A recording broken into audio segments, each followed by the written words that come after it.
General सलाम Salameh सत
ध्वज वाहकों के हाथों में लहराते यह प्रत्येक ध्वज अपने आप में अनेकों वीर गाथाओं को समेटे हुए देश की एकता एवं अखंडता को बनाए रखने हेतु संकल्पित है।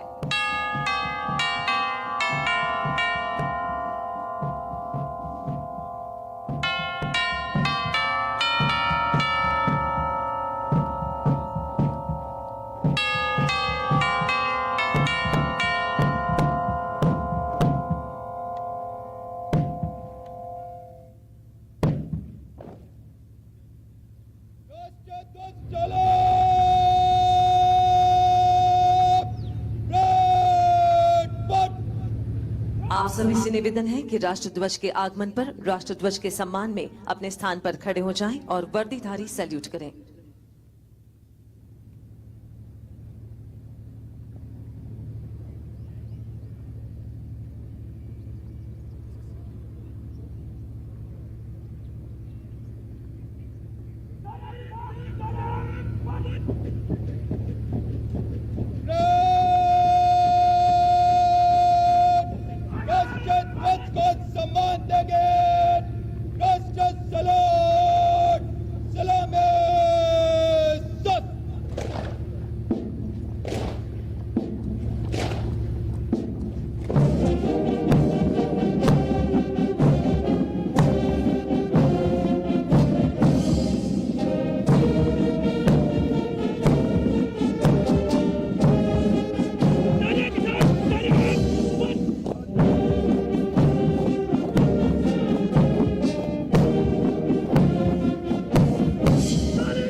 विविधताओं से भरे हमारे भारत देश की सच्ची ताकत, सच्ची हिम्मत, सच्ची पहचान ही है एकता।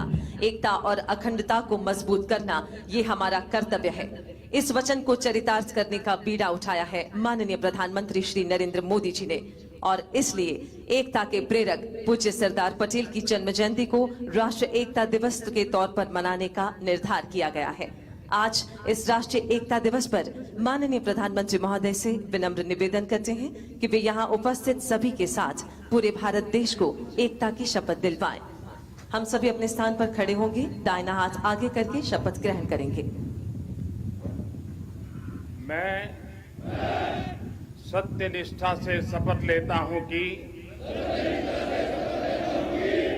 मैं राष्ट्र की एकता, अखंडता और सुरक्षा को बनाए रखने के लिए स्वयं को समर्पित करूंगा और अपने देशवासियों के बीच यह संदेश फैलाने का भी भरसक प्रयत्न करूंगा। मैं यह शपथ अपने देश की एकता की भावना से ले रहा हूं, जिसे सरदार वल्लभ भाई पटेल की दूरदर्शिता एवं कार्यों द्वारा संभव बनाया जा सके। मैं अपने देश की आंतरिक सुरक्षा सुनिश्चित करने के लिए अपना योगदान करने का भी सत्यनिष्ठा से संकल्प करता हूं।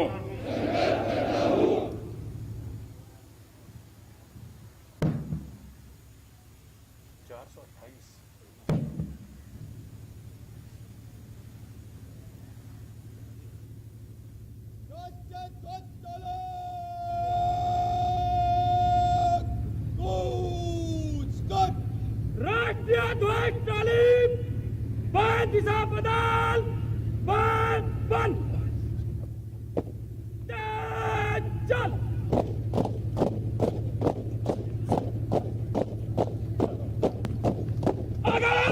राष्ट्र ध्वज के गान पर हम सभी अपने स्थान पर खड़े होंगे।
राज्य पुलिस एवं सेंट्रल आर्म्ड पुलिस फोर्सेस के ये ध्वज सेवा, शौर्य, कर्तव्य निष्ठा, पराक्रम एवं शहादत का गौरव अपने में समेटे हुए है।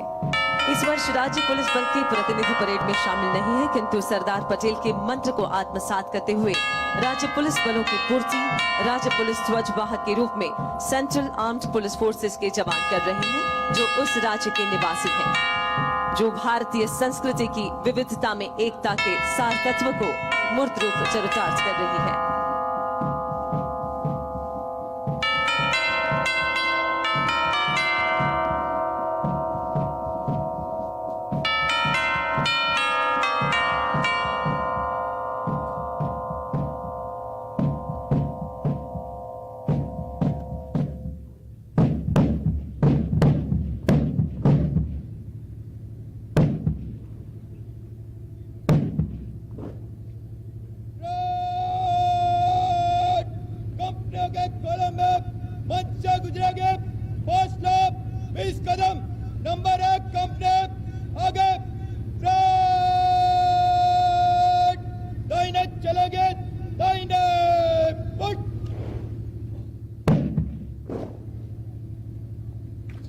और अब पूज्य सरदार की अप्रतिम प्रतिमा के चरणों के समीप मां भारती के ये जाबाज रक्षक देश के प्रति अपने जुनून, शौर्य और अनुशासन से देश के प्रति अपना राष्ट्रभाव प्रदर्शित करेंगे।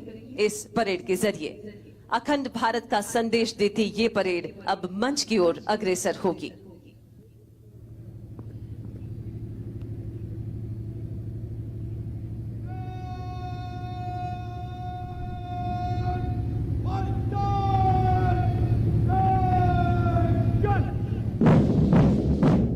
राष्ट्रीय एकता परेड की अब हो रही है शुरुआत।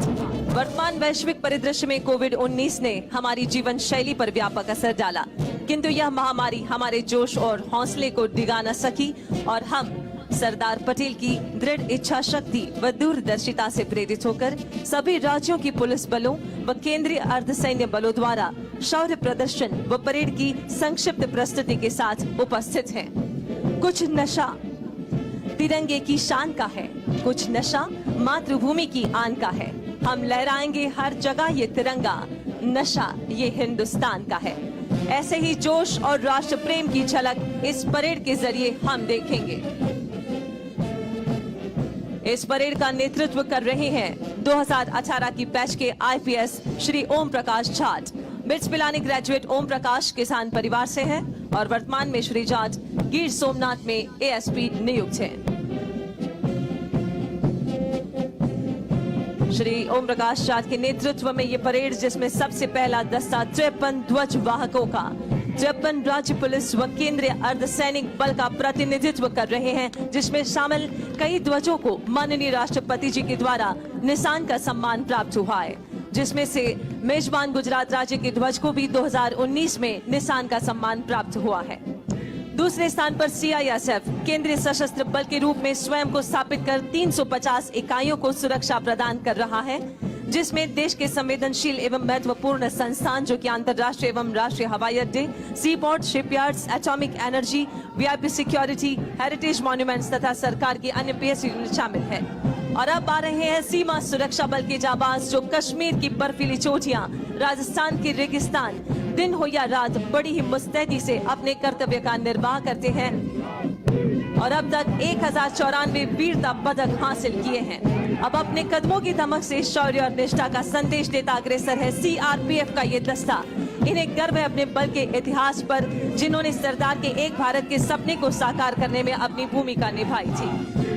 देश में आंतरिक सुरक्षा की जरूरत में राष्ट्र की पहली पसंद सीआरपीएफ के जाबाज योद्धा है। अगला मार्चिंग दस्ता गुजरात राज्य पुलिस के सीधे भर्ती किए गए पुलिस इंस्पेक्टर्स, जो कि वर्तमान में गुजरात पुलिस अकादमी कराई गांधीनगर में प्रशिक्षण ले रहे हैं। Commandant DYSP Shri PD Vaghela के नेतृत्व में मेजबान राज्य गुजरात अपनी विकासशीलता से विश्व में बनाया है, जिसने अपना एक अलग ही मकाम। वैसे गुजरात राज्य सरकार की नीतियों, आदेशों, निर्देशों का पालन कर कानून और व्यवस्था को बनाए रखने में गुजरात पुलिस, जो कि विनम्रता से यहाँ प्रदर्शित कर रही है अपना आतिथ्य भाव। उसके बाद आप देख सकते हैं गुजरात पुलिस का अश्वदल, जिसका नेतृत्व कर रहे हैं police inspector Shri MS Barot. इस दल में 17 घोड़े शामिल हैं और यह अश्वदल वीवीआईपी सुरक्षा, पायलटिंग, दंगा फसाद, पहाड़ी और ग्रामीण इलाकों में तैनात होते हैं।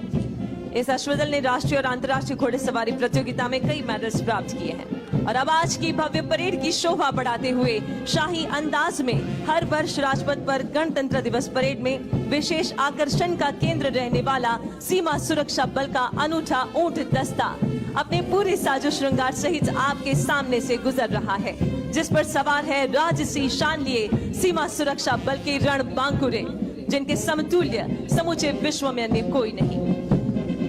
और अब विविध फोर्सेस के ताकत के समान स्पेशल व्हीकल्स का प्रदर्शन, जिसमें सबसे आगे है आरपीएफ का segue, ASC Shri Bhuvnesh IRPFS के नेतृत्व में।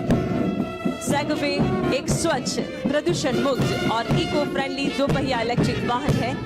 इससे महत्वपूर्ण रेलवे स्टेशन की प्रभावी निगरानी में वृद्धि हुई है और रिस्पांस टाइम कम हुआ है, जिससे आरपीएफ की दक्षता व उत्पादकता में कई गुना वृद्धि हुई है। और अब आपके सामने आईटीबीपी का all terrain vehicle, Bharat Tibbat सीमा पुलिस का ऑल टेरेन व्हीकल, जो कि लद्दाख, सिक्किम, एवं अरुणाचल प्रदेश के एक्सट्रीम हाई एल्टीट्यूड वाले दुर्गम एवं कठिन क्षेत्र में जवानों द्वारा सीमा पर निगरानी रखने के लिए पेट्रोलिंग के दौरान प्रयोग किया जाता है। इस विशेष वाहन के होने से जवान न केवल शीघ्र बल्कि सुरक्षित रहकर सीमा पर निगरानी रखने की जिम्मेदारी का निर्वहन करते हैं। और अब आ रहे हैं एनडीआरएफ। चाहे कैसी भी भयंकर आपदा हो, एनडीआरएफ की उपस्थिति मात्र राहत और विश्वास का संदेश देती है। एनडीआरएफ का सबसे पहला व्हीकल है MFR vehicle, medical first responder. बचाव टीम तथा फर्स्ट एड के आवश्यक संसाधनों व उपकरणों के अतिरिक्त कोविड-19 के बचाव हेतु पीपीई एवं सभी सामग्रियों से सुसज्जित है एमएफआर। उसके बाद है एफडब्ल्यूआर रिस्पॉन्स व्हीकल, जो है फ्लड वाटर रेस्क्यू व्हीकल, बाढ़ बचाव दल एवं विभिन्न अत्याधुनिक विशेषीकृत उपकरणों, inflatable rubber boat, outboard motor, sonar system, under water victim locating camera, deep diver से सुसज्जित, साथ ही साथ घरेलू सामग्रियों से बने इक्विपमेंट्स का यह है प्रदर्शन उप कमांडेंट श्री A.K. चौबे के नेतृत्व में। अगला वाहन बीएसएफ का mine protected vehicle MPV, deputy commandant Hitesh Chandra की कमान में। उग्रवाद एवं नक्सलवाद प्रभावित इलाकों में एमपीवी कारगर है। 11 टन वजनी यह वाहन अपने वी आकार की विशेष बनावट की वजह से एंटी पर्सनल तथा एंटी टैंक माइंस के साथ 42 किलोग्राम की आईईडी से भी समग्र सुरक्षा प्रदान करता है। और अब अगला वाहन एनएसजी का शेरपा, ब्लैक कैट कमांडो की हाउस इंटरवेंशन टीम के दस्ते के साथ मेजर सोलास वेन के नेतृत्व में। शेरपा एक हल्का 4x4 बख्तरबंद वाहन है जो हर सतह जैसे रेत, पत्थर, कीचड़ आदि इलाकों में 6 कमांडोज को उनके पेलोड के साथ ले जाने की क्षमता रखता है। इसके पीछे एनएसजी का ही मार्च वाहन, जिस पर लगे हुए dual side by side hydraulic ramp अलग अलग हाइट पर एनएसजी कमांडोज और K9 को बिल्डिंग इंटरवेंशन, हॉस्टेज रेस्क्यू और एंटी हाइजेक ऑपरेशंस में सुगमता प्रदान करता है। और अब आपके सामने से गुजर रहा है ये वाहन, जो है सीआरपीएफ के बुलंद इरादों का फौलादी साथी। एनएसजी की मार्च के बाद critical situation response vehicle CRPF से, जिसका नेतृत्व 7 बार पुलिस वीरता पदक से सम्मानित सहायक कमांडेंट नरेश कुमार एवं प्रवीण नौटियाल कर रहे हैं। अत्याधुनिक उपकरणों से लैस यह बख्तरबंद critical situation response vehicle CSRV Kashmir में किसी भी चुनौती से निपटने में सक्षम है। इसमें लगा thermal imaging camera, drone system, उपद्रवी भीड़ पर काबू पाने के लिए multi barrel launcher, LRAD, PTZ camera तक हर जरूरत का उपकरण इस वाहन में उपलब्ध है। और ये है गुजरात पुलिस का BDDS व्हीकल।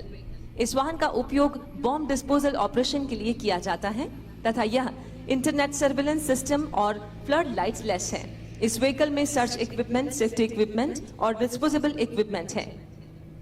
बॉम्ब ऑपरेशन के दौरान सीनियर ऑफिसर्स अपने मोबाइल और ऑफिस में टीवी पर लाइव ऑपरेशन दुनिया में कहीं से भी देख सकते हैं। इस तरह का व्हीकल भारत में सर्वप्रथम गुजरात राज्य में अहमदाबाद शहर पुलिस BDDS स्क्वाड के पास है।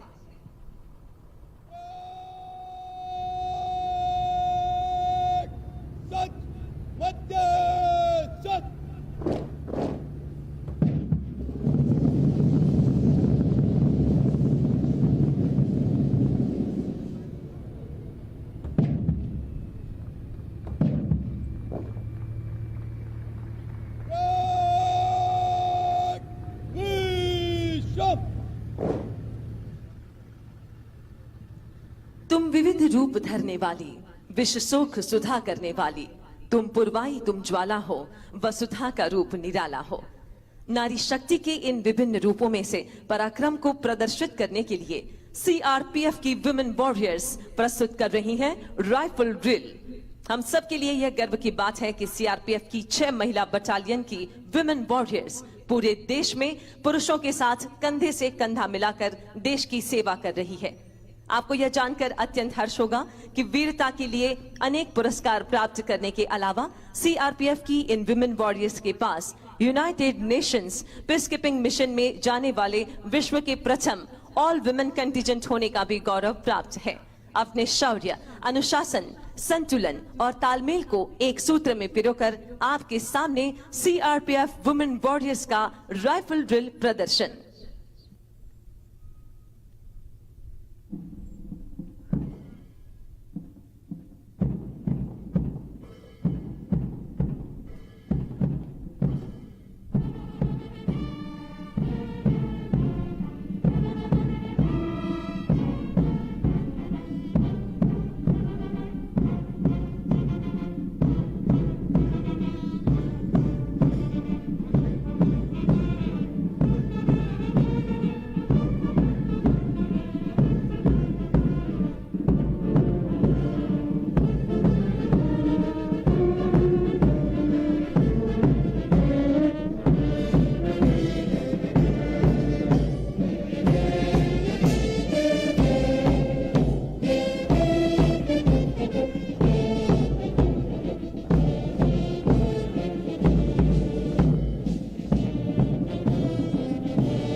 सीआरपीएफ की वुमेन वॉरियर्स अनुशासन और आपसी तालमेल से कंधे से कंधा मिलाकर किसी भी कार्य को बड़ी ही खूबसूरती और सरलता से किया जाता है, जिसका बेनमून उदाहरण था ये राइफल ड्रिल सीआरपीएफ की विमेन वॉरियर्स के द्वारा।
आदिकाल से गणेश जंगल और दुर्गम पहाड़ी प्रदेश के बीच रहने वाले आदिवासी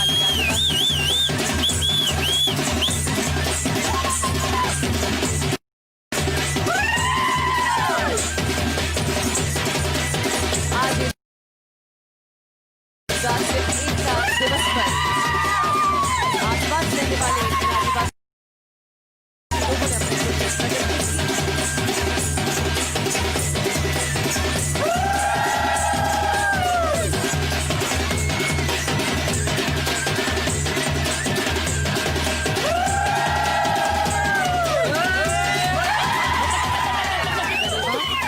आदिकाल से घने जंगल और दुर्गम पहाड़ी प्रदेश के बीच रहने वाले ये साहसिक आदिवासी गुजरात में रहने वाले आदिवासी समाज के लोग पारंपरिक और वैविध्य नृत्य के लिए प्रचलित हैं और यही विशिष्ट नृत्य हमने यहाँ पर देखा। मास्क पहनकर और एक दूसरे को स्पर्श के बिना ये आदिवासी नृत्यों की प्रस्तुति अत्यंत सराहनीय थी। आज राष्ट्रीय एकता दिवस। सरदार वल्लभ भाई पटेल एक ऐसा अकिंचन व्यक्तित्व, पूरी दुनिया के यही एकमात्र ऐसे उप प्रधानमंत्री थे जिनकी मृत्यु पर उनकी जमा राशि थी सिर्फ 263 रुपए, जिसने अपना सारा जीवन राष्ट्र के लिए न्यौछावर कर दिया। वे लौह पुरुष भी इसलिए कहलाए क्योंकि उनकी कर्तव्य निष्ठा, उनका शिस्त, उनका अनुशासन भी लोहे की तरह सख्त था। इस प्रतिमा के आधार स्तंभ में भले ही लोहा हो, पर हमारे सरदार की प्रतिभा के आधार स्तंभ थे सादगी, त्याग, निस्वार्थ वृत्ति और चारित्र्य। ऐसे कर्मयोगी राजपुरुष को हम देख तो नहीं पाए, लेकिन आज इन्हीं की प्रतिमा के सन्मुख हैं। तब आइए उन्हीं की वाणी सुनकर उनकी साक्षात उपस्थिति को महसूस करते हैं। 12 अक्टूबर 1947 को दशहरे के उपलक्ष्य में भाषण देते हुए उन्होंने संगठित हिंदुस्तान का आह्वान किया। दुनिया भर में जितना इल्म है उससे ज्यादा हमारे लोग में दिमाग है, लेकिन हम संगठित चल नहीं सकते हैं। व्यक्तिगत अलग अलग अपनी राय रखते हैं, वो नहीं चलना चाहिए। हमें समाज को संगठित करना चाहिए। तो वो चीज करने के लिए पहले तो हमारे आज कोई भी झगड़ा का काम हो, फिसाद का काम हो, टंटा का काम हो, छोड़ देना चाहिए। 5 साल काम कर लो। और हम लोग तो अब जरीफ हुए, बुढ़े हुए, हमारा काम तो एक गुलामी में से छोड़ाना था, वो तो पूरा हो गया। लेकिन उठाने के लिए नौजवान तैयार न हो तो फिर बहुत मुश्किल हो जाए। तो ये नहीं है कि हमारे नौजवानों में दिमाग नहीं है, दिमाग तो बहुत है, तेज है, ज्यादा तेज हो गया, उसकी मुसीबत होती है। जितना हो जाती है तेज, इससे ज्यादा हो जाती है। तो हर चीज में हम एक प्रकार की सबकी गलती निकालने का हमारा दिमाग आगे चलता है। तो एक क्रिटिकल दृष्टि हमने बनाई है कि हर चीज की चेष्टा करनी, टीका करनी, टिप्पण करना है उसके पर, लेकिन हमें प्रैक्टिकल चीज, कोई व्यवहारू चीज करनी हो तो फिर किताब देखते हैं, किताब में क्या लिखा है, उससे काम नहीं होता। वो तो हाथ पर चलाने की बात है। तो जो व्यापारी लोग, जो धनिक लोग है, उनके साथ हमें ये जो इनके पास इल्म है, वो इल्म भी हमें लेना पड़ेगा और उनका साथ लेना पड़ेगा कि तुम आओ भाई, मुल्क तुम्हारा है और मुल्क में आज तो बहुत मैदान पड़ा है, उसमें जितना काम आप करो, परदेशियों के समय में करते थे, इससे ज्यादा करने का मौका आपको मिलेगा। वो हमसे डरते हैं, हमारा उसको भरोसा नहीं है, हम उनका भरोसा नहीं करते। इस तरह काम नहीं चलेगा। उनका एक दूसरे का विश्वास पैदा करना चाहिए, तब काम चल सकता है। तो मजदूर का धनिकों के साथ झगड़ा और ये जो और लोग हैं वो आपस में झगड़ा करे, प्रांत प्रांत का झगड़ा, कि हम इस तरह से आपस में सब झगड़ा करता रहे। तो हमारा काम ये है कि हम हिंदुस्तान में कोई भी प्रांत के पड़े हैं, हम हिंदुस्तानी है और हमारा प्रथम कर्तव्य हिंदुस्तान की हिफाजत, हिंदुस्तान की रक्षा और हिंदुस्तान की आजादी को तो उसकी अच्छी तरह से शोभे दीपे इस तरह से बनाना। तो सबको साथ लेके ऐसे राष्ट्र के पर्व पर जो पहले हमें जब आजाद थे जो खुशहाली थी, उसी प्रकार की खुशहाली हो, प्रकार मुल्क को उठाना हो, मिलजुल कर काम करना है। बिखरे फूलों को मिलाकर जिसने बनाया ये चमन, वैसे सरदार को आज शत शत नमन। धरती से लेकर आसमां तक भारत ने अपने लिए न एक नया इतिहास रचा है, बल्कि भविष्य के लिए राष्ट्र एकता की प्रेरणा का गगनचुंबी आधार भी तैयार किया है, जो है स्टैच्यू ऑफ यूनिटी, हमारे सरदार को एक सच्ची श्रद्धांजलि। देश की एकता के प्रति जोश और उमंग से भरे आज के इस राष्ट्रीय एकता दिवस पर अब अगला जो क्षण है, जो हम सभी के लिए बड़ा ही दिल धड़क और रोमांचक होने वाला है। आज जहां हमने इस एकता परेड के जरिए हमारे देश की सीमा सुरक्षा और आंतरिक सुरक्षा देने वाले जाबाजों की निष्ठा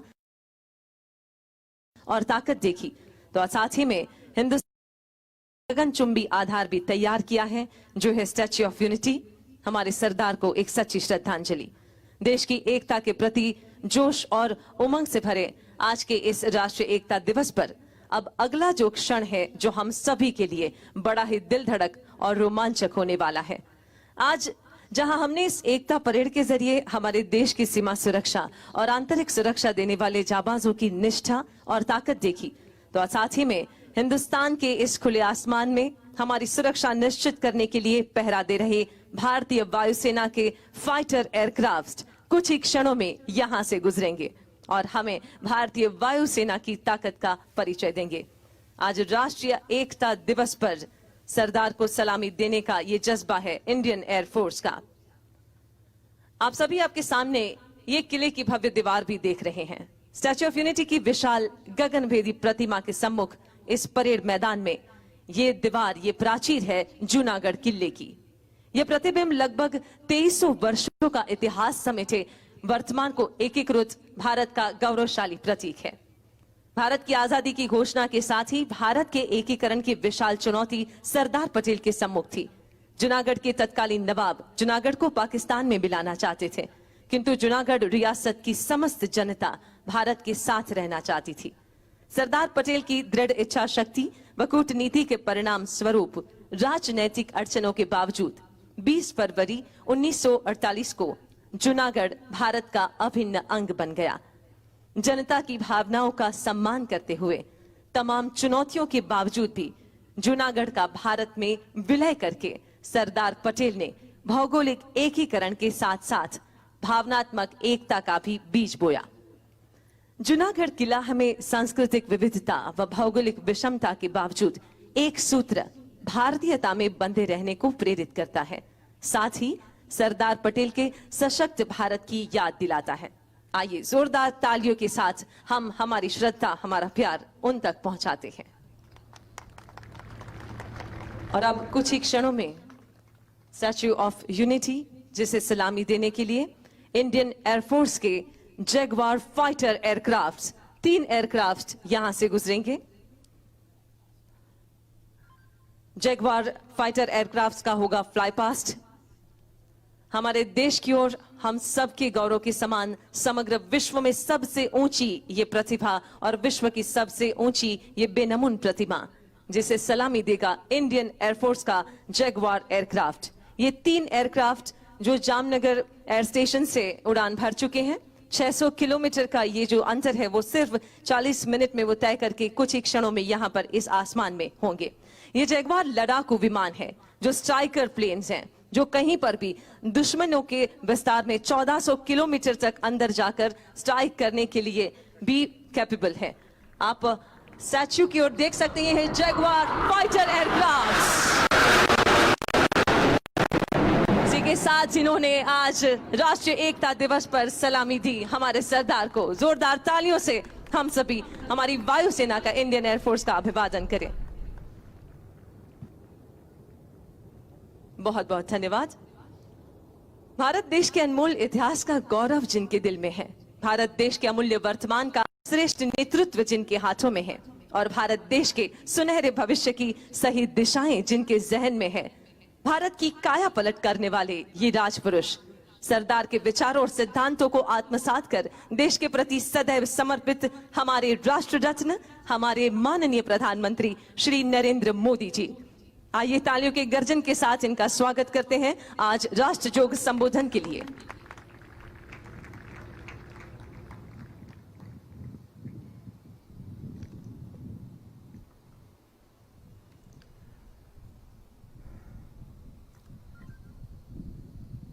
हम सब ने अभी लौह पुरुष सरदार वल्लभ भाई पटेल की दूरदृष्टि से भरी हुई वाणी प्रसाद के रूप में प्राप्त की। मेरी बात बताने से पहले मैं आप सबसे भारत माता की जय का जयघोष कराऊंगा और आप सबसे मेरा आग्रह है, यूनिफॉर्म वाले सभी जवानों से भी आग्रह है और दूर दूर पहाड़ियों पर बैठे मेरे आदिवासी भाइयों बहनों को भी मेरा आग्रह है कि एक हाथ ऊपर करके पूरी ताकत से सरदार साहब का स्मरण करते हुए हम भारत माता की जय का घोष करेंगे। मैं 3 बार करवाऊंगा। पुलिस बेड़े के वीर बेटे बेटियों के नाम भारत माता की। कोरोना के समय में सेवारत कोरोना वॉरियर्स के नाम भारत माता की। आत्मनिर्भरता के संकल्प को सिद्ध करने में जुटे कोटि कोटि लोगों के नाम भारत माता की।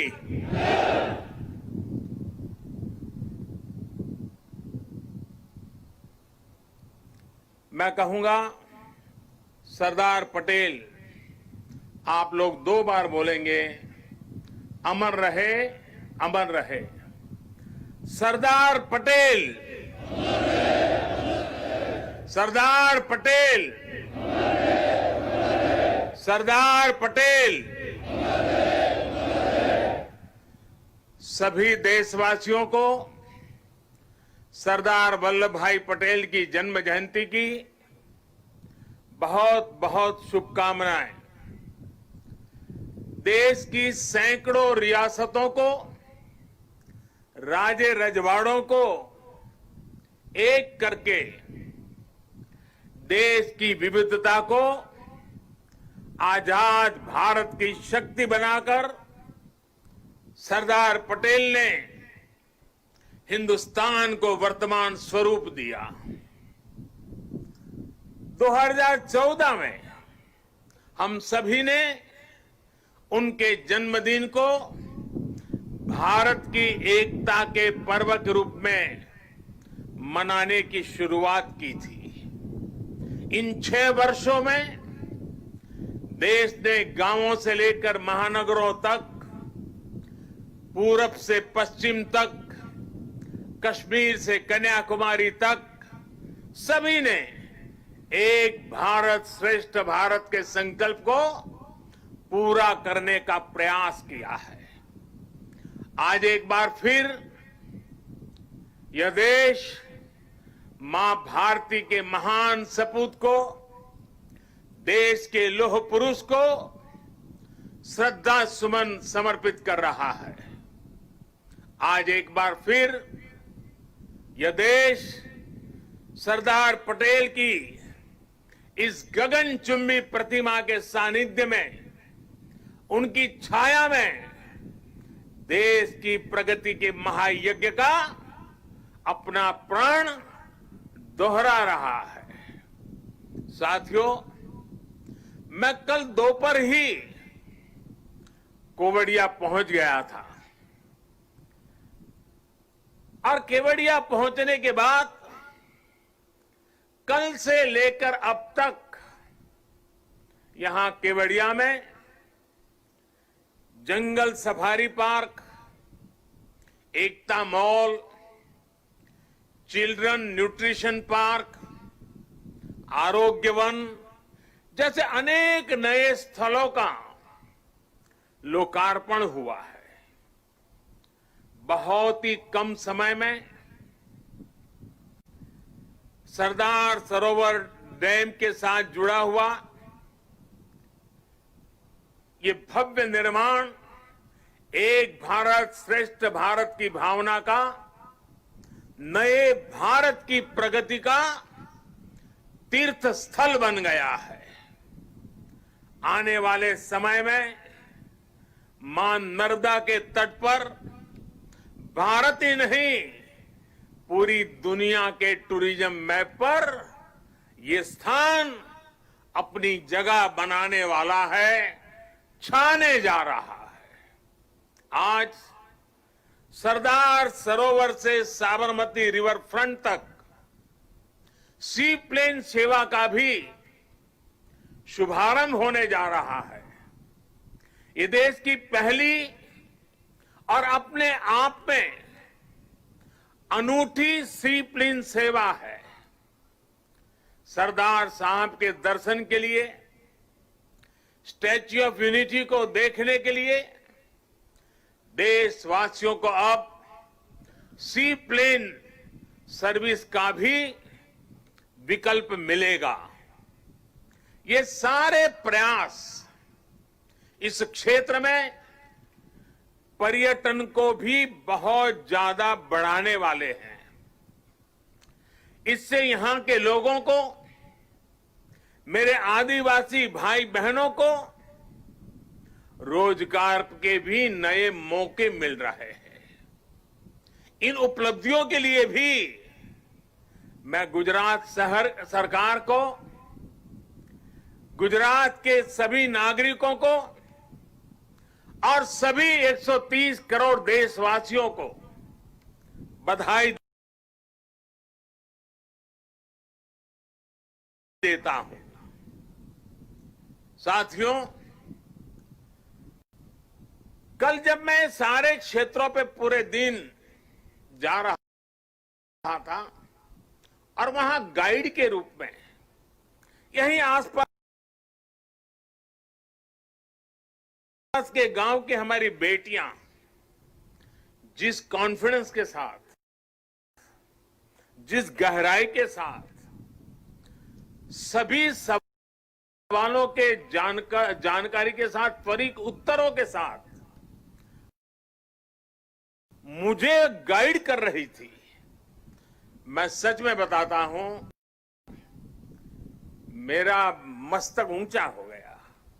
मेरे देश की, गांव की आदिवासी कन्याओं का ये सामर्थ्य, उनकी एक क्षमता अभिभूत करने वाली थी। मैं उन सभी बच्चों को इतने कम समय में उन्होंने जो महारत हासिल की है और इसमें एक नया, एक प्रकार से एक्सपर्टाइज को जोड़ा है, प्रोफेशनलिज्म को जोड़ा है, मैं उनको भी आज हृदय से मेरी आदिवासी बेटियों को बहुत बहुत बधाई देता हूं। साथियों, ये भी अद्भुत संयोग है कि आज ही महर्षि वाल्मीकि जयंती भी है। आज हम भारत की जिस सांस्कृतिक एकता का दर्शन करते हैं, जिस भारत को अनुभव करते हैं, उसे और जीवंत और ऊर्जावान बनाने का काम सदियों पहले आदि कवि भारत की जिस सांस्कृतिक एकता का दर्शन करते हैं, जिस भारत को अनुभव करते हैं, उसे और जीवंत और ऊर्जावान बनाने का काम सदियों पहले आदि कवि महर्षि वाल्मीकि ने ही किया था। भगवान राम के आदर्श, राम के संस्कार अगर आज भारत के कोने कोने में हमें एक दूसरे से जोड़ रहे हैं, तो इसका बहुत बड़ा श्रेय भी महर्षि वाल्मीकि जी को ही जाता है। राष्ट्र को, मातृभूमि को सबसे बढ़कर मानने का महर्षि वाल्मीकि का जो उद्घोष था, जननी जन्मभूमिश्च स्वर्गादपि गरीयसी, ये जो मंत्र था वही आज राष्ट्र प्रथम इंडिया फर्स्ट का उस संकल्प का मजबूत आधार है। मैं सभी देशवासियों को महर्षि वाल्मीकि जयंती के भी हृदय से हार्दिक शुभकामनाएं देता हूं। साथियों, तमिल भाषा के महाकवि और स्वतंत्र सेनानी सुब्रमण्यम भारती ने लिखा था, मन्नुम इमयमले अंगल मलइये मालिल मिदुयदु पोल परिधु इल्लेये इन्नरू नीर गंगे आरेंगेल आरे इंगिथन मानबीर एदिरेदु वेरे पन्नरूम उपनिट नुल्लेंगल नुले पार मिसे एधोरु नुल इधु बोले पोन नोलिर भारत नांडेगल नाडे पोट रुवोमिंगते एमक्की कल्ले इडे। सुब्रमण्यम भारती जी की जो कविता है उसका भावार्थ हिंदी में जो मिलता है, दूर सुदूर क्षेत्रों के बारे में जो वर्णन है वो भी इतना ही प्रेरक है। सुब्रमण्यम भारती जी ने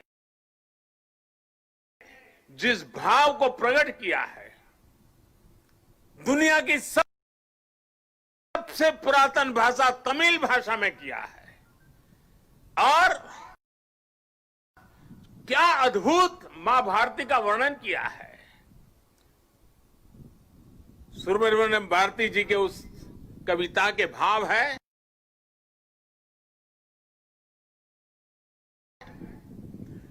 चमक रहा उत्तुंग हिमालय, चमक रहा उत्तुंग हिमालय, यह नगराज हमारा ही है। जोड़ नहीं धरती पर जिसका, जोड़ नहीं धरती पर जिसका,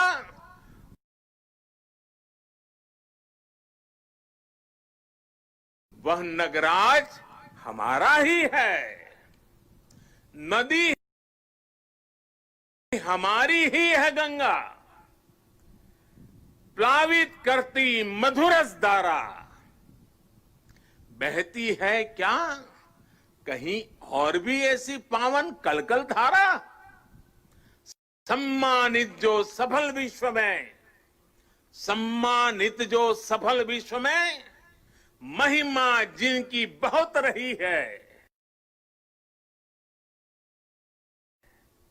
अमर ग्रंथ वे सभी हमारे, अमर ग्रंथ वे सभी हमारे, उपनिषदों का देश यही है। गाएंगे यश हम सब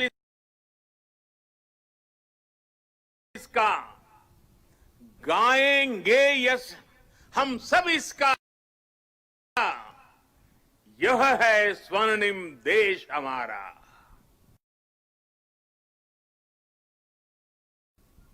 आगे कौन जगत में हमसे गुलामी के कालखंड में भी सुब्रमण्यम भारती जी का विश्वास देखिए, वो भाव प्रकट करते हैं, आगे कौन जगत में हमसे, आगे कौन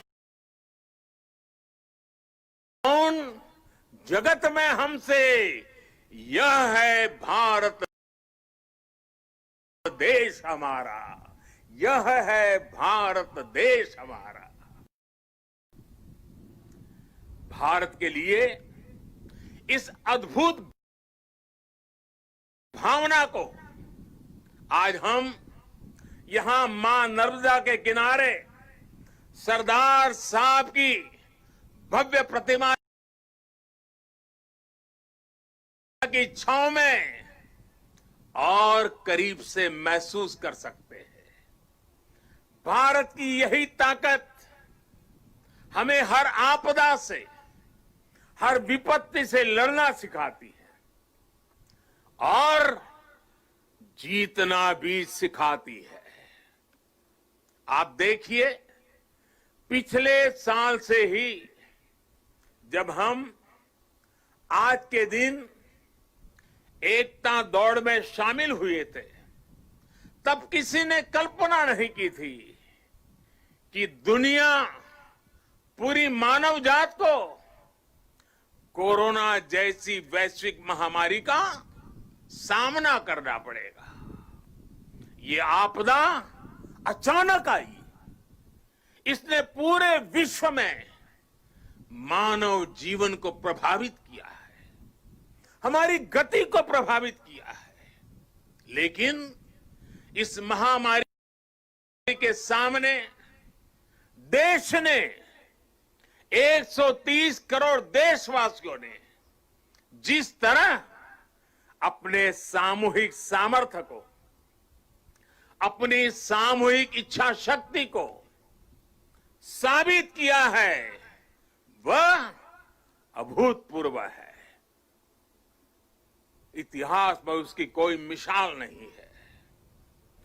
कोरोना वॉरियर्स के सम्मान में 130 करोड़ देशवासियों ने एक होकर कश्मीर से कन्याकुमारी, लेह से लक्षद्वीप, अटक से कटक, कच्छ से कोहिमा,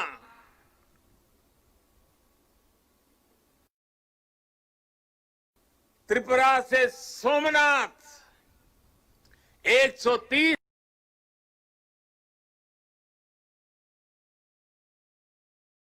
करोड़ देशवासियों ने एक होकर जो जज्बा दिखाया, एकता का जो संदेश दिया, उसने 8 महीने से हमें इस संकट के सामने जूझने की, लड़ने की और विजय पथ पर आगे बढ़ने की ताकत दी है। देश ने उनके सम्मान के लिए दिए जलाए, सम्मान व्यक्त किया। हमारे कोरोना वॉरियर्स, हमारे अनेक पुलिस के होनहार साथियों ने दूसरों का जीवन बचाने के लिए अपने जीवन का बलिदान दे दिया। आजादी के बाद मानव सेवा के, सुरक्षा के लिए जीवन देना इस देश के पुलिस बेड़े की विशेषता रही है। करीब 35,000 मेरे पुलिस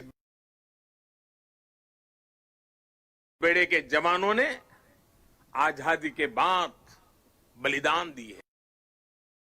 लेकिन इस कोरोना कालखंड में सेवा के लिए, दूसरे की जिंदगी बचाने के लिए मेरे पुलिस के बेड़े के जवानों ने, कईयों ने सेवा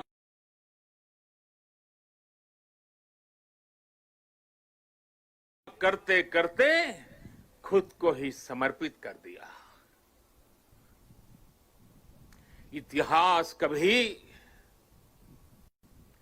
इस स्वर्णिम पल को कभी भुला नहीं सकेगा।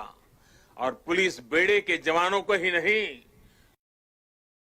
130 करोड़ देशवासियों को, पुलिस बेड़े के वीरों के एक समर्पण भाव को हमेशा नतमस्तक होने के मजबूर कर दिया। भारत ने उसका मजबूती से मुकाबला किया है।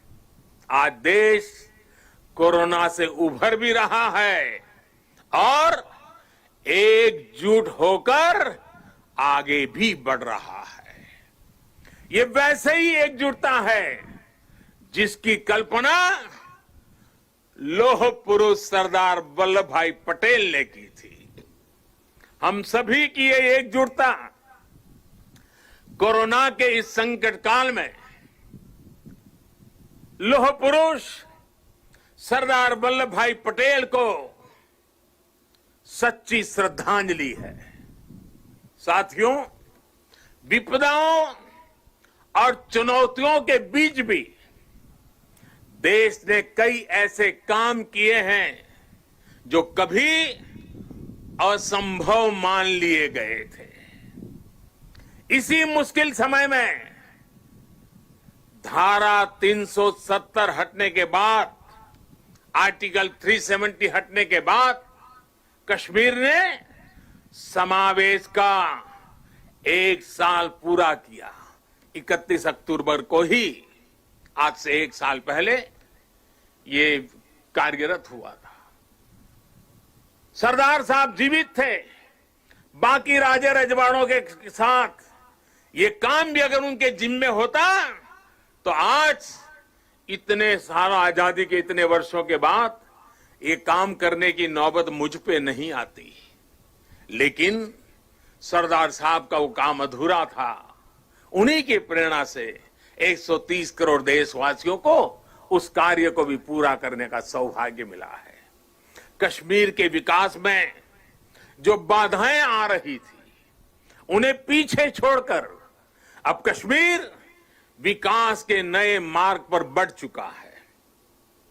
चाहे नॉर्थ ईस्ट में शांति की बहाली हो या नॉर्थ ईस्ट के विकास के लिए उठाए जा रहे कदम, आज देश एकता के नए आयाम स्थापित कर रहा है। सोमनाथ के पुनर्निर्माण सरदार पटेल ने भारत के सांस्कृतिक गौरव को लौटाने का जो यज्ञ शुरू किया था, उसका विस्तार देश ने अयोध्या में भी देखा है। आज देश राम मंदिर पर सुप्रीम कोर्ट के फैसले का साक्षी बना है और भव्य राम मंदिर को बनते भी देख रहा है। साथियों, आज हम 130 करोड़ देशवासी मिलकर एक ऐसे राष्ट्र का निर्माण कर रहे हैं जो सशक्त भी है और सक्षम भी हो, जिसमें समानता भी हो और संभावनाएं भी हो। सरदार साहब भी कहते थे और सरदार साहब के शब्द हैं, दुनिया का आधार किसान और मजदूर है। मैं सोचता हूं कि कैसे किसानों को गरीब और कमजोर ना रहने दूं, कैसे उन्हें मजबूत करूं और ऊंचा सिर करके चलने वाला बना दूं। सरदार साहब का ये सपना था, वो कहते थे। साथियों, किसान, मजदूर, गरीब सशक्त तब होंगे जब वो आत्मनिर्भर बनेंगे। और जब किसान मजदूर आत्मनिर्भर बनेंगे तभी देश आत्मनिर्भर बनेगा। साथियों, आत्मनिर्भर देश ही अपनी प्रगति के साथ साथ अपनी सुरक्षा के लिए भी आश्वस्त रह सकता है। और इसलिए आज देश रक्षा के क्षेत्र में भी आत्मनिर्भर बनने की ओर बढ़ रहा है। इतना ही नहीं, सीमाओं पर भी भारत की नजर और नजरिया अब बदल गए हैं। आज भारत की भूमि पर नजर घड़ाने वालों को मुंह तोड़ जवाब देने की ताकत हमारे वीर जवानों के हाथ में है। आज का भारत सीमाओं पर सैकड़ों किलोमीटर लंबी सड़कें बना रहा है, दर्जनों ब्रिज, अनेक सुरंगें लगातार बनाता चला जा रहा है। अपनी संप्रभुता और सम्मान की रक्षा के लिए आज का भारत पूरी तरह सज्ज है, प्रतिबद्ध है, कटिबद्ध है, पूरी तरह तैयार है। लेकिन साथियों, प्रगति के इन प्रयासों के बीच कई ऐसी चुनौतियां भी हैं जिसका सामना आज भारत और पूरा विश्व कर रहा है। बीते कुछ समय से दुनिया के अनेक देशों में जो हालात बने हैं, जिस तरह कुछ लोग आतंकवाद के समर्थन में खुल करके सामने आ गए हैं, वो आज मानवता के लिए, विश्व के लिए, शांति के उपासकों के लिए एक वैश्विक चिंता का विषय बना हुआ है। आज के माहौल में दुनिया के सभी देशों को, सभी सरकारों को, सभी पंथों को आतंकवाद के खिलाफ एकजुट होने की सबसे ज्यादा जरूरत है। शांति, भाईचारा और परस्पर आदर का भाव ही मानवता की सच्ची पहचान है। शांति, एकता और सद्भाव वही उसका मार्ग है। आतंकवाद, हिंसा से कभी भी किसी का कल्याण नहीं हो सकता। भारत तो पिछले कई दशकों से आतंकवाद का भुक्तभोगी रहा है, पीड़ित रहा है। भारत ने अपने हजारों वीर जवानों को खोया है, अपने हजारों निर्दोष नागरिकों को खोया है, अनेक माताओं के लाल खोए हैं, अनेक बहनों के भाई खोए हैं। आतंक की पीड़ा को भारत भली भांति जानता है। भारत ने आतंकवाद को हमेशा अपनी एकता से, अपनी दृढ़ इच्छा शक्ति से जवाब दिया है। आज पूरे विश्व को भी एकजुट होकर हर उस ताकत को हराना है जो आतंक के साथ है, जो आतंकवाद को बढ़ावा दे रही है। साथियों, भारत के लिए तो एकता के मायनों का विस्तार हमेशा से बहुत ज्यादा रहा है। हम तो वो लोग हैं जिनको प्रेरणा मिली है, सर्वे भवन्तु सुखिनः। हम वो लोग हैं जिन्होंने आत्मसात किया है वसुधैव कुटुंबकम की। यही तो हमारी जीवन धारा है। भगवान बुद्ध से लेकर महात्मा गांधी तक भारत ने समूचे विश्व को शांति और एकता का संदेश दिया है।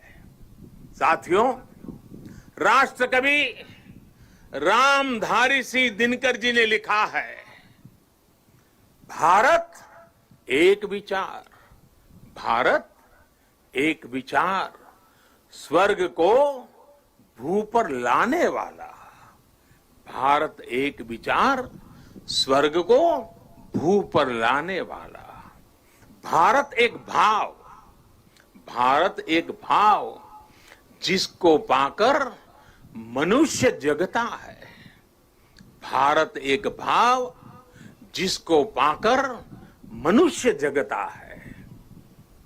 हमारी ये राष्ट्र हमारे विचारों से, हमारी भावनाओं से, हमारी चेतनाओं से, हमारे प्रयासों से हम सबसे मिलकर ही बनता है।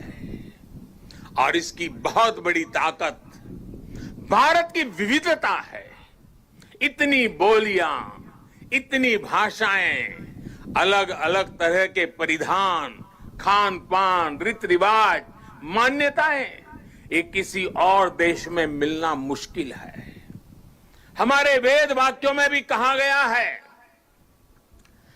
जन्म बिभ्रति बहुधा विवाचसम नाना धर्माणम पृथ्वी यथोकसम सहस्त्रम धारा द्रविणस्य में दुहा ध्रुवेव धनुरन प्रस्फुरंती।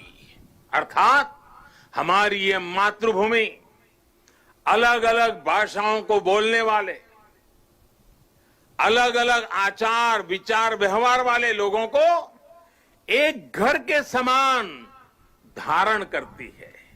इसलिए हमारी ये विविधता ही हमारा अस्तित्व है। इस विविधता में एकता को जीवंत रखना ही राष्ट्र के प्रति हमारा कर्तव्य है। हमें याद रखना है कि हम एक हैं तो हम अपराजेय हैं। हम एक हैं तो हम असाधारण हैं। हम एक हैं तो हम अद्वितीय हैं। लेकिन साथियों, हमें ये भी याद रखना है कि भारत की ये एकता, ये ताकत दूसरों को खटकती भी रहती है। हमारी इस विविधता को ही वो हमारी कमजोरी बनाना चाहते हैं।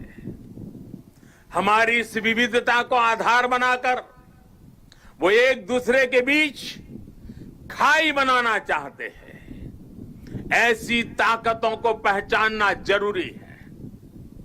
ऐसी ताकतों से हर भारतीय को बहुत ज्यादा सतर्क रहने की जरूरत है। साथियों, आज यहां जब मैं अर्धसैनिक बलों की परेड देख रहा था, आप सभी के अद्भुत कौशल को देख रहा था, तो मन में एक और तस्वीर भी थी। ये तस्वीर थी पुलवामा हमले की। उस हमले में हमारे पुलिस बेड़े के हमारे जो वीर साथी शहीद हुए, वो अर्धसैनिक बेड़े के ही थे। देश कभी भूल नहीं सकता कि जब अपने वीर बेटों के जाने से पूरा देश दुखी था, तब कुछ लोग उस दुख में शामिल नहीं थे। वो पुलवामा हमले में भी अपना राजनीतिक स्वार्थ खोज रहे थे, अपना राजनीतिक स्वार्थ देख रहे थे। देश भूल नहीं सकता कि तब कैसी कैसी बातें कही गई, कैसे कैसे बयान दिए गए। देश भूल नहीं सकता कि जब देश पर इतना बड़ा घाव लगा था, तब स्वार्थ और अहंकार से भरी भद्दी राजनीति कितने चरम पर थी। और उस समय उन वीरों की तरफ देखते हुए मैंने विवादों से दूर रह करके सारे आरोपों को झेलता रहा। भद्दी भद्दी बातों को सुनता रहा।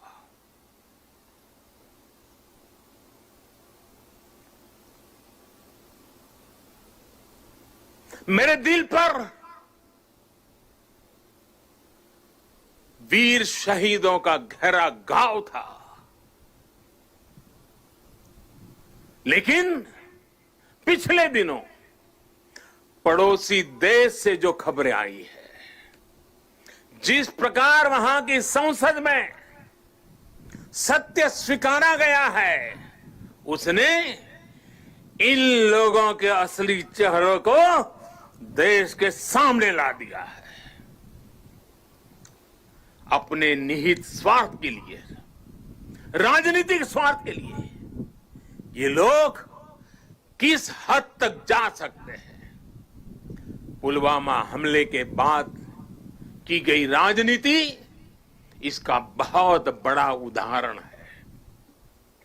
मैं ऐसे राजनीतिक दलों से, ऐसे लोगों से आग्रह करूंगा, और आज के समय में जरा विशेष आग्रह करूंगा, और सरदार साहब के प्रति अगर आपकी श्रद्धा है तो इस महापुरुष की इस विराट प्रतिमा के सामने से आपको आग्रह करूंगा कि देश हित में,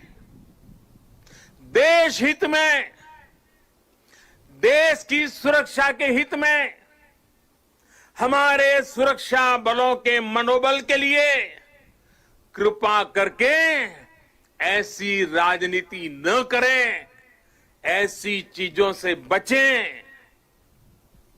अपने स्वार्थ के लिए जाने अनजाने आप देश विरोधी ताकतों की उनके हाथों में खेलकर, उनका मोहरा बनकर न आप देश का हित कर पाएंगे और न ही अपने दल का।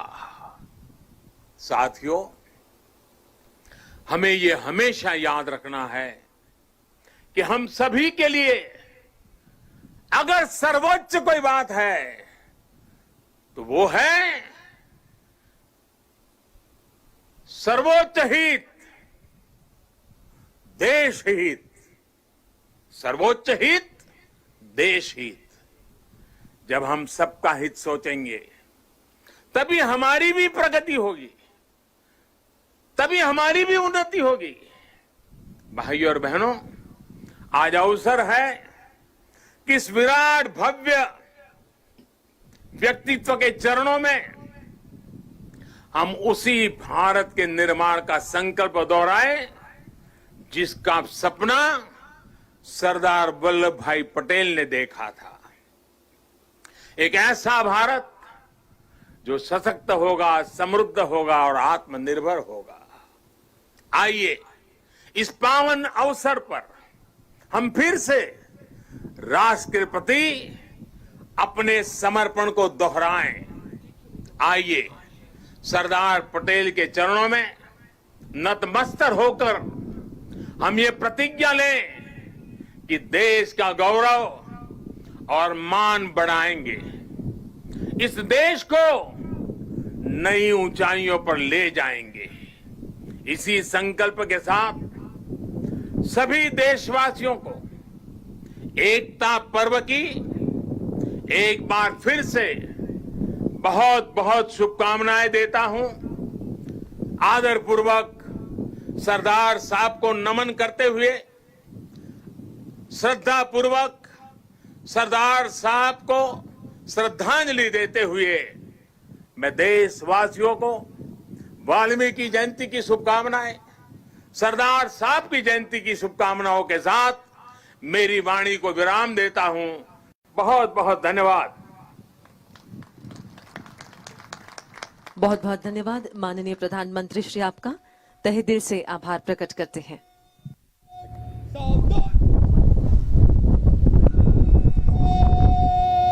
मुख्य अतिथि महोदय को हर्ष ध्वनि देंगे। मुख्य अतिथि महोदय की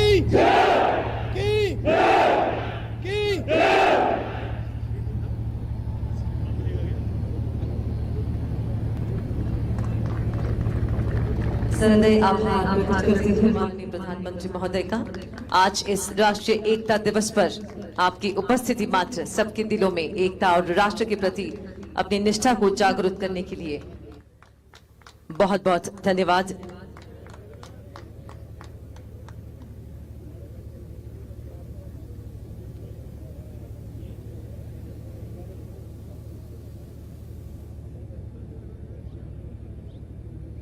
राष्ट्रीय एकता दिवस की इसी बार सभी को शुभकामनाएं देते हैं। एकता दिवस परेड में माननीय प्रधानमंत्री शामिल हुए और उनका ओजपूर्ण संबोधन, उन्होंने सरदार पटेल के विचारों के साथ